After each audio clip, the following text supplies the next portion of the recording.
Que se passe-t-il lorsqu'une vie entière de succès se transforme soudainement en silence?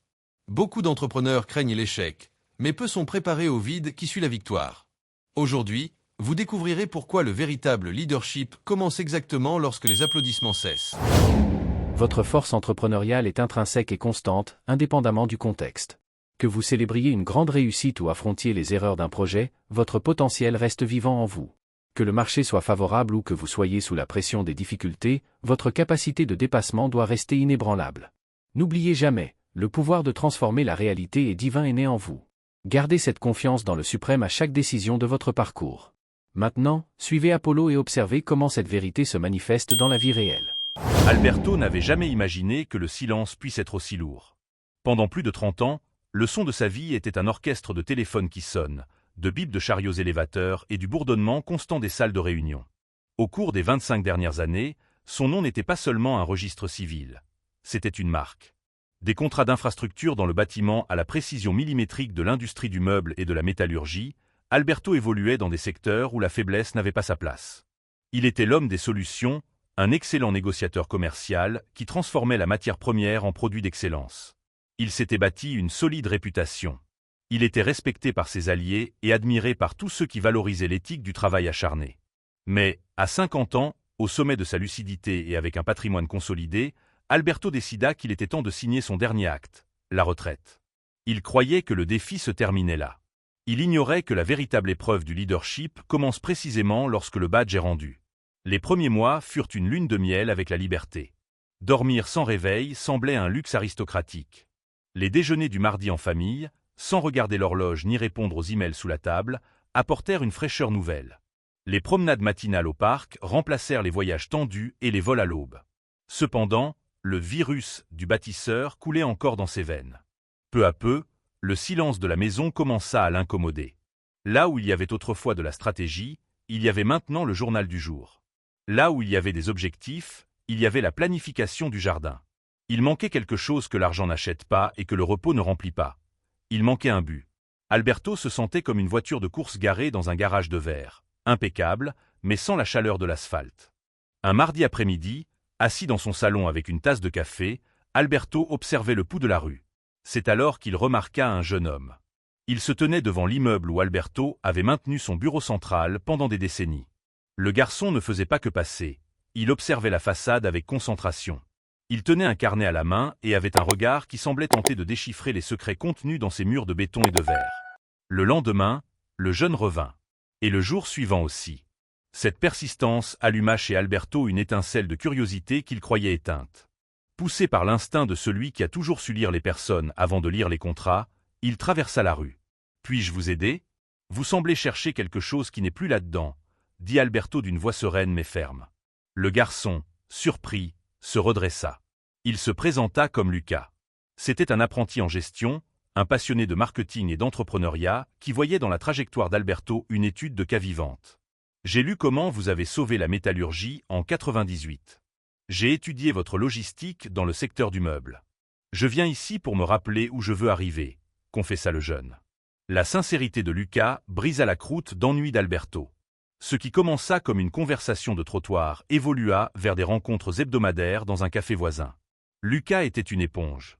Il maîtrisait la technique moderne, parlait d'algorithmes et de métriques digitales, mais il lui manquait le terrain d'usine, la sensibilité de comprendre le facteur humain derrière les chiffres. Alberto commença à ouvrir sa boîte noire. Il n'enseignait pas seulement la gestion, il enseignait la résilience. Il racontait les nuits blanches avant les grandes inaugurations et la discipline silencieuse qui sépare un aventurier d'un entrepreneur durable. Cependant, le monde de Lucas était hostile. Dans le stage où il travaillait, ses idées étaient étouffées par le cynisme de collègues plus âgés. Et l'apprenti, l'appelait-il avec mépris. Alberto voyait dans les yeux de Lucas la même lueur et la même douleur qu'il avait ressentie 30 ans plus tôt. Il décida qu'il ne laisserait pas ce talent être gaspillé par l'ego des autres. Mais le succès du mentorat commença à générer des bruits extérieurs. Dans la petite bulle sociale d'Alberto, les commentaires malveillants surgirent comme des mauvaises herbes. Pourquoi un requin comme Alberto perdrait-il du temps avec un garçon de banlieue? Demandaient certains.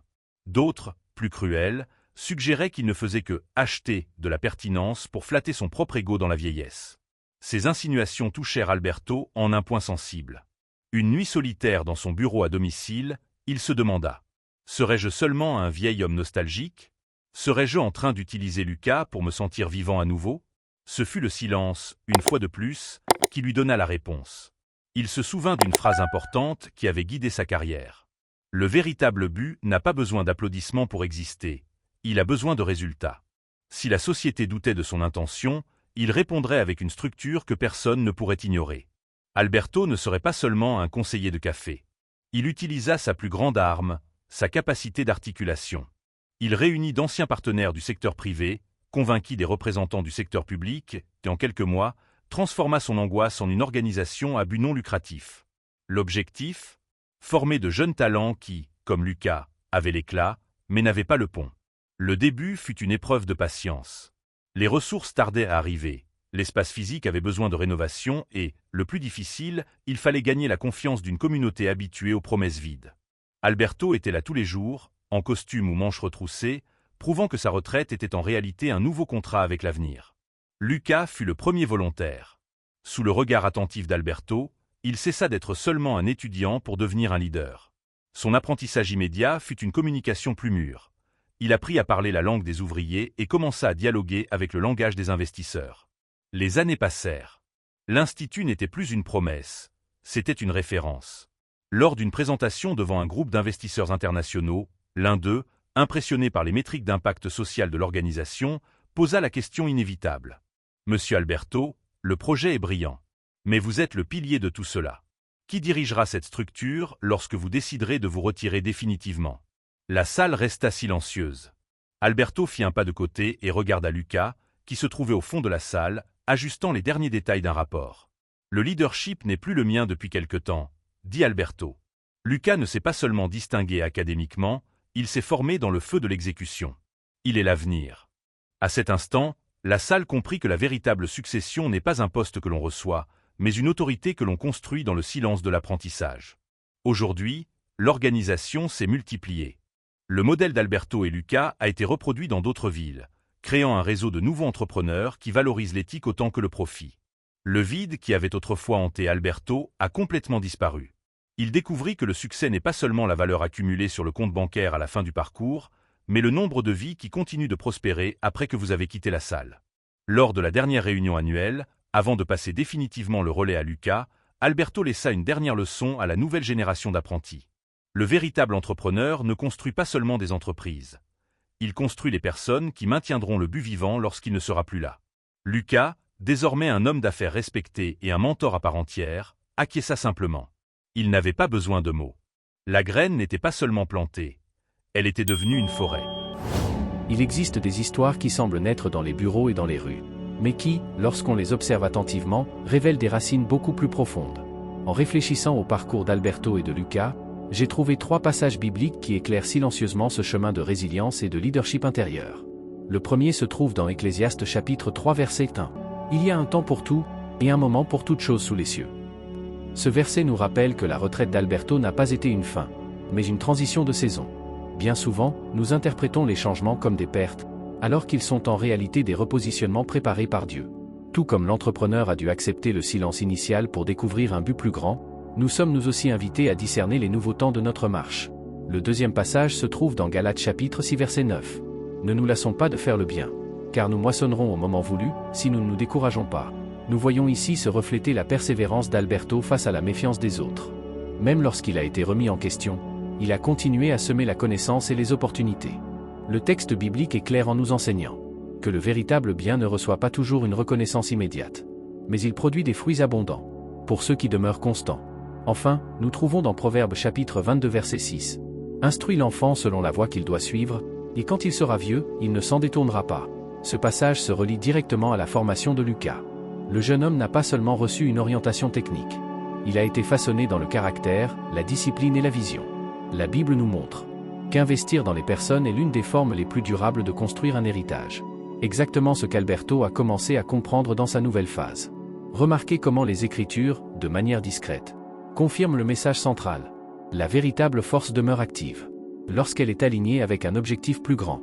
Et maintenant, Apollon revient pour nous conduire vers une réflexion finale qui peut toucher directement votre propre parcours. Il y a des moments dans la vie où le silence révèle plus que le mouvement. L'histoire d'Alberto nous montre quelque chose que beaucoup évitent d'affronter. Le succès que le monde applaudit n'est pas toujours le succès qui remplit l'âme. Pendant des années, il a construit des résultats visibles, des chiffres respectables et une réputation solide. Pourtant, ce n'est que lorsque le rythme a ralenti qu'il a perçu le besoin de quelque chose de plus profond. Ce n'est pas une faiblesse, c'est de la maturité. Le véritable auto-leadership commence lorsque nous cessons simplement de demander « Combien ai-je accompli ?» et que nous commençons à demander « Qui suis-je en train de former autour de moi ?» Alberto a compris que son expérience n'était pas un trophée, destiné à prendre la poussière sur une étagère. Les expériences sont de nombreuses graines à distribuer. Lucas représente tous ceux qui sont au début du parcours, pleins de potentiel, mais encore dépendants de direction, d'opportunités et de confiance. Et voyez comment le message central se confirme. La force entrepreneuriale reste vivante, indépendamment du scénario, même à la retraite, même sous la méfiance, même dans le silence. Si cette réflexion résonne en vous, envisagez de soutenir ce travail. Votre like, votre abonnement et l'activation de la cloche aident ce message à atteindre davantage de personnes qui recherchent elles aussi direction et objectifs.